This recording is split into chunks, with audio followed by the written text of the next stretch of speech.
Neksimiz devamlaştırmaz, hürmetlik vatandaşım. Amerika urushga tayyorlik qilib bo'ldi. Endi Jungo'ning pozitsiyasiga qaraymiz. Mavzuli xabar 2 ayning 17-kuni Sharq gazetida e'lon qilindi. Bu gazet Shangangda nashr qilinadi. Xabar shu kuni Van ve Torbeti ko'chirib chaplandi. Xabar mundaq boshlandi. Chaoshan deganidek Beijing, Amerika, Seul, Tokyo, Moskva, hatta xalqaro jamiyatning qarshiligiga qaramay 4-qatim yadro qurollari sinig'i qilib va raketa qo'yib berib, Sharqi Shimoliy Osiyoning vaziyatini mislsiz darajada jiddiylashtirib o'tdi. Hozirgi masala va ochiq oqibat shu bo'ldiki, Birlashgan Davlatlar Tashkiloti Chaoshanni texmi qattiq jazolash qarori ma'qullamdi yo'q degan masala emas.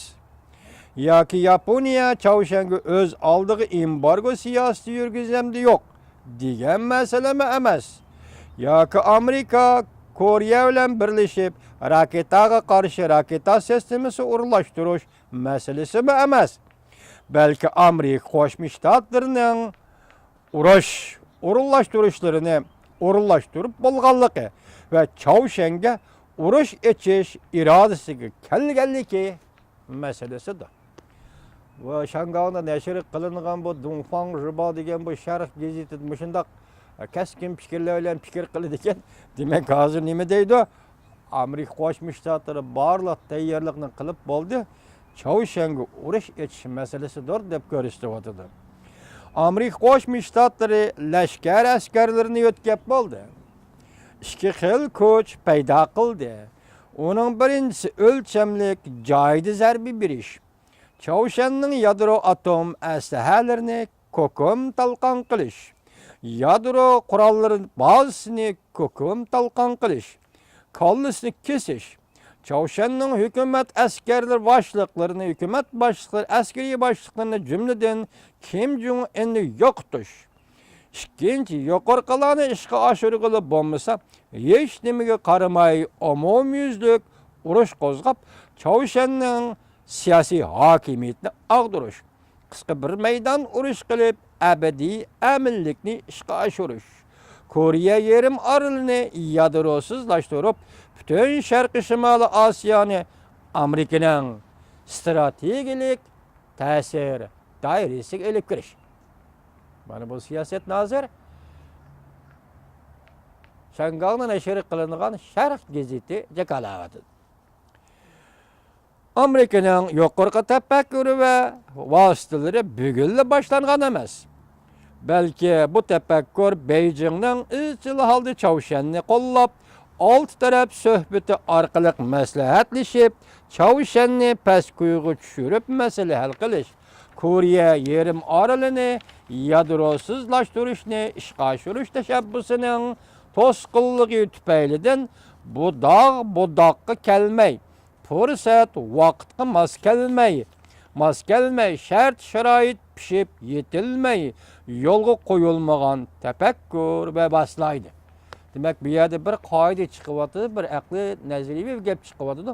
Amerika Qo'shma Shtatlari Chaoshanni allaqachon bir taraf qilib bo'lishi mumkin edi deydi. O'sha qiyos yoki o'sha faraz yoki o'sha planlar bilan deydi. Biroq Xitoy hukumati suhbat quramiz dedi, old taraf suhbati quramiz dedi va Chaoshanga xizmat ishlaymiz dedi va Chaoshanni maslahatdan to'xtamiz dedi. Bu sababli Amerika kechikib bodoqqa kelmadi, fursat vaqt kelmadi. Endi bugun bu işte bu vaziyatda butun o'tdi deydi biroz. Demak, hozir 6 taraf suhbati, 6 davlat suhbati Chaoshan masalasi bo'yicha to'xtab qo'yilgan 6 yil, 8 yildek bo'ldi vatandoshim. Hozir burunqi vaziyatga hozirgi vaziyat o'xshamay qoldi. Fursat yetib keldi. Chaoshan 6 taraf suhbatini tepib o'rib o'tdi. Kim Jong Un Beijingni ko'zga ilmadi. Arqadan Beijingni ahmoq qildi. Beijingni g'azablantirdi. Beijing 50-yillardagidek issiq qonini to'kib, askarlarning hayotini taqdim qilib, Amerikaga qarshi turib, Chaoshanga yordam qilmaydigan bo'ldi. Endi şunga şunun qarar kelgenmi rastmıdı ya bu xalqaro jamiyatni aldayotgan gapmi? Masalan, nima deymiz? Shingjuju, Chiang, Kago, Yalojang. 50-yili Xitoy askarlari mushuna naqshdolab Chawshan kirgandi. Endi men nima deydi ma gazet? Hozir Jungo askarlari bundan naqshdolab Chawshanni himoya qilib qo'llab Amerika qarshi turimiz demaydigan bo'ldi deydi. Bu rostmidi? Jungo fuqarolari askar bo'lib, jasorat, g'ayratda o'ttiq Yalojangdan deb naqshdolab Amerika bilan Koreya bilan urush qilishga ra'yi aqmaydigan bo'ldi yoki baqmaydigan bo'ldi. Bundaqda Jungo omili bo'lmaganda Amerika Qo'shma Shtatlarining Chawshanga zarba berishida gap yo'q. Albatta bundaq ishning yuz berishini Beijing ko'rishni xohlamaydi. Lekin Kim Jong Unning yovuzligi Beijingga xiris e'lon qilayotganligi Chawshan yadro qurollarining Jungoga elib keladigan tahdidi Amerikaning Jungoni qo'rshavga elishidan ozmi? Masalan, Chawshan Jungo tahdid elib ketdi. Bu Amerikaning Jungoni qo'rshavga elishidan ozmi deb savol qo'yayotdi Sharq gazeti. Chawshanni qo'llash yoki Chawshandan qo'g'lab chiqarish. Chawshanni qo'llash yoki Chawshanni qo'g'dab qilish bilan Amerikaning Jungoni qo'rshavga elishini bekor qilg'ili bo'ladi.